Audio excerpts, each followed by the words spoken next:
touched the wrong button or something. I don't know if you can hear it or not, but it's out of beat right now. Let me give it another swing. It's out of beat, and you could almost see that horseshoe thing that I'm talking about right about there, which is right behind that plate that the birch and crutch assembly attaches to. So that is what I had to adjust. I hope you all are enjoying this video. Please subscribe to my YouTube channel, and God bless. Before I let you go, here's another E Schmeckenbecher clock.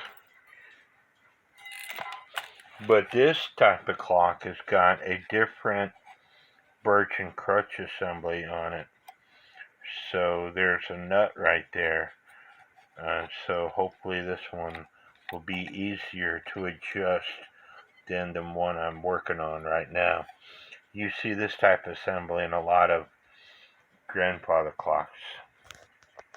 But again, please subscribe to my YouTube channel, and God bless.